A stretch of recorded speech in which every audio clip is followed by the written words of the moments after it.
పేదల బతుకులు ప్రపంచవ్యాప్తంగా దీనావస్థలో ఉన్నట్లు మరోసారి రుజువైందని తెలుస్తోంది. వర్షాల కారణంగా కొండ చర్యలు పడి వందల సంఖ్యలో ప్రాణాలు పోయిన సంఘటన కేరళ రాష్ట్రంలో జరిగింది. హిమాచల్ ప్రదేశ్లో రోజుల పాటు కురిసిన వర్షానికి భారీ కొండ చర్యలు మెత్తగా మారి పడిపోయిన సంఘటనలో ఊర్లు కనిపించకుండా పోయి కొండ చర్యల కింద ఎంతోమంది జీవసమాధి అయినట్లు తెలుస్తుంది.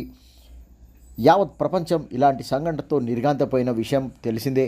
మర్చిపోకముందే ఈస్ట్ ఆఫ్రికాలోని ఉగాండా దేశంలో దేశ రాజధానిలో భారీ వర్షాల కారణంగా పల్లపు ప్రాంతంలో ప్లాస్టిక్ వ్యర్థాలు ఏరుకునే పలు కుటుంబాలు నివాసాలను ఏర్పరచుకున్నటువంటి ఆ ప్రాంతంలో పల్లపు ప్రాంతం మెత్తబడి కుంగిపోయి ఆ మట్టి కింద కొండ చర్యల్లో చిక్కుకొని కనీసం 18 మంది ఉగాండా వాసులు ప్రాణాలు పోవడం జరిగింది.